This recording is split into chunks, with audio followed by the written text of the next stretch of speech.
Olá, eu sou Léo Saldanha, você está na Escola da Fotografia. Eu falo bastante aqui de tecnologia e inovação, e um dos temas que eu tenho abordado com uma certa frequência é a parte da inteligência artificial.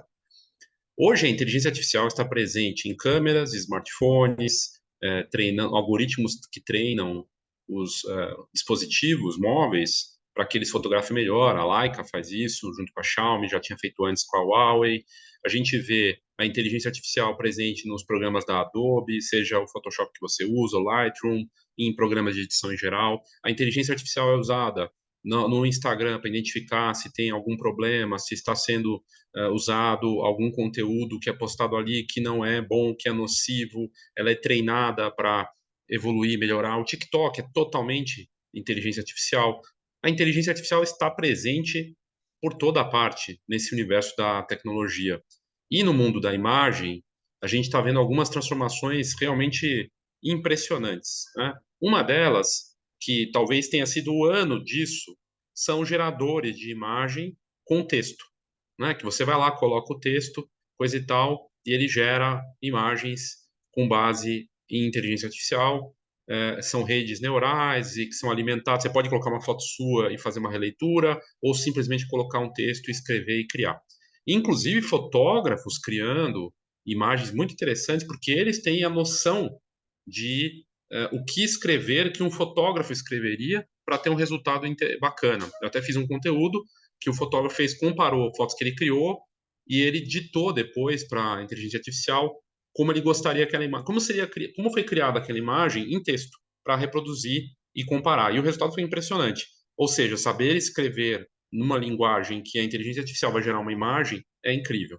Estou dizendo tudo isso porque nos últimos dias pipocou, bombou, viralizou a questão do Lensa, né? Um aplicativo russo da Prisma Labs que você vai lá, paga um valor, marketing perfeito, marketing desses tempos que a gente está vivendo. A pessoa paga um pacote de 20 fotos ou 50, coisa e tal, tem as imagens geradas, são avatares mágicos, são imagens geradas do nada, elas são criadas, treinadas a partir das suas fotos e ela cria uma nova imagem que não existe. Ela não é que ela combina as fotos, ela cria uma imagem sua heroística, uma coisa fantástica, né, bacana, e as pessoas podem usar aquilo como avatar. E tem muita gente usando. O que se descobre depois é que nos termos e condições, a Lensa fica com esses avatares e pode usar eles para colocar numa camiseta, num pote de geleia, numa embalagem de alguma coisa bizarra, no mundo inteiro. Pode. Está lá nos termos e condições. Mas tudo bem. Tem muita gente que fala, mas eu não sou importante.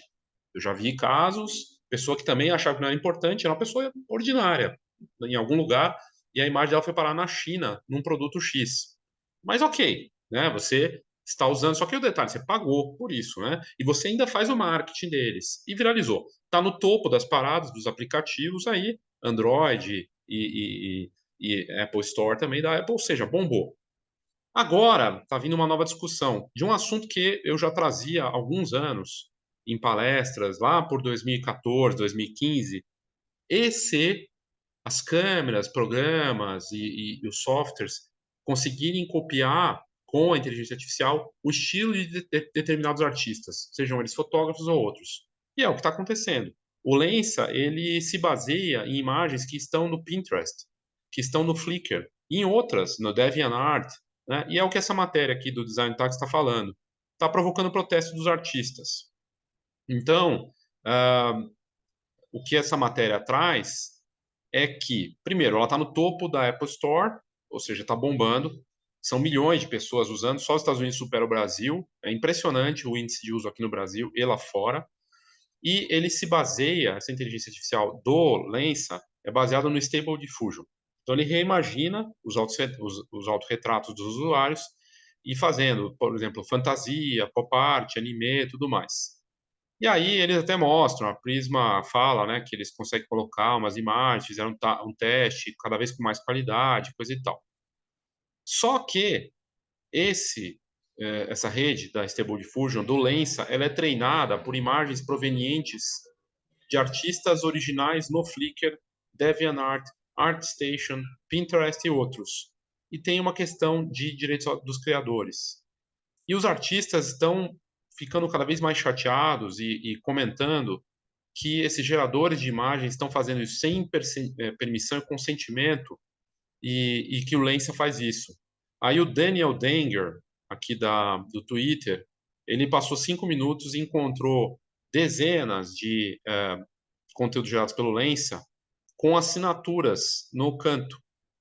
Então eles não estão, ele diz que não estão nem tentando esconder que isso está sendo retirado de artistas verdadeiros. Aí aqui a Laura Y falou: eu estou cortando, cropando aqui por questões de privacidade, porque eu não estou querendo chamar num indivíduo apenas. Mas esses retratos do Lensa, eles ainda deixam a assinatura do artista visível. Então, eles estão roubando artes de artistas para usar para criação. Então, esses usuários estão encontrando dezenas de imagens com assinaturas dos artistas originais e que muitos desses artistas nem imaginam que suas obras estão sendo usadas para a criação disso. Outros apontaram que o Lensa, ele também ele tem um problema ele não identifica determinadas etnias. Então, pessoas negras, ele pode ter ele deixa a pessoa mais clara, né? Ou que ele carece de nuances nesse sentido, e que também ele faz uma hipersexualização das mulheres. Ele torna as mulheres mais atraentes, uma coisa meio que objetificando a mulher, coisa e tal. Eu não estou aqui fazendo julgamento de causa, estou trazendo aqui das notícias, de pessoas que têm reclamado disso. Tem muita gente que fala, o mundo está muito chato, não pode fazer nada, não sei o quê. Tem gente colocando, eu quero mais que se dane se vai usar a minha foto para produtos, se é do além, se eu quero poder usar. Ok, ok. Eu acho que isso, quanto a isso, né, aí vai de opinião. E aqui a matéria fala que, além de tudo, quando você envia uma selfie para o aplicativo, você está dando permissão para ele usar essas imagens para treinar mais a rede neural. Então, é uma matéria que fala disso, e teve o caso de uma escritora, né, no caso o escritor Maya Kotomori, ele falou para o site Art News que ele pagou pelo primeiro lote de selfies e eles transformaram ele numa mulher branca, apesar de ele ser uma pessoa negra, né? Na verdade é a escritora, né? Maya Kotomori. E na segunda tentativa a coisa melhorou um pouquinho. E aí as pessoas estão questionando os artistas. Os artistas vão ter que saber existir, coexistir com esse novo mundo em que qualquer um pode criar uma arte com base em texto ou com esses recursos sofisticados. A gente vai ver mais colaboração do artista, fotógrafo, designer e afins usando esses recursos para criar. A gente vai ver isso no tempo, não dá para saber. Mas me parece que não tem como controlar essas questões de puxar imagens, por exemplo, com essas redes neurais puxam de tudo, do Flickr, até que nem é tão usado, para Pinterest, né, para criar essas imagens e de copiar estilo. Acho que isso não vai ter como segurar. Então, vai ficar cada vez mais fácil e vai talvez gerar, sei lá, outros mercados que a gente nem imagina também, né? E aí aqui a matéria ainda traz mais exemplos.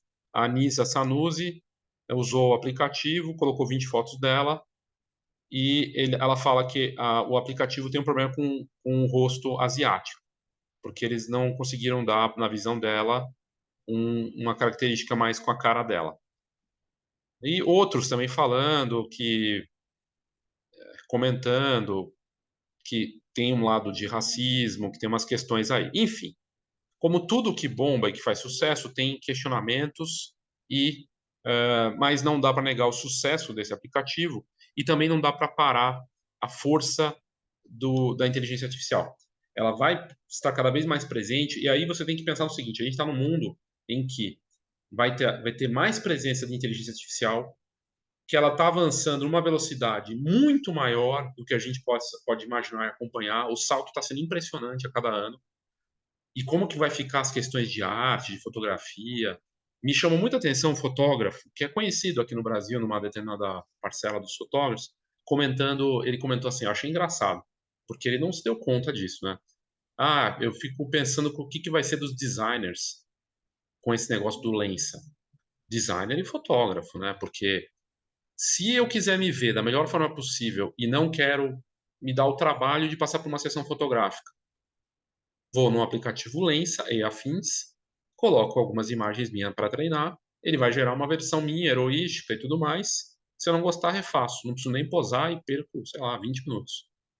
E aí, para que eu vou contratar alguém? Né? O reposicionamento de imagem, coisa de retrato. Vou ter uma versão minha ali. E cada vez mais realista. Até tal ponto que eu não vou saber dizer se foi inteligência artificial ou não. Inclusive para falar, ó, me deixa mais normal aí, mais natural. Então, é um desafio. É um desafio, é uma transformação violenta. E num mundo em que está caminhando para uma Web3, para uma internet tridimensional, para as questões de NFT também, que está sendo usado o NFT, com inteligência artificial combina muito. Tem muita gente vivendo, construindo, criando fotógrafos, né? Também criando projetos em que se combina. Uma fotógrafa, uma Cat Simard, ela está bombando, porque ela tem usado a colaboração e inteligência artificial para criar, recriar fotos que foram as pessoas mandaram a versão para ela de inteligência artificial, ela vai buscar aquele lugar e criar um parecido. É um negócio fascinante e ao mesmo tempo desafiador. Uma parcela dos artistas vê com bons olhos e fala: nossa, isso aqui é bacana, é uma ferramenta. Outros veem como risco e ameaça, mas não dá para negar o quanto está avançando. Basicamente era isso, mais uma polêmica em relação ao Lensa, que eu achei que valia a pena trazer aqui para vocês. Obrigado e até a próxima.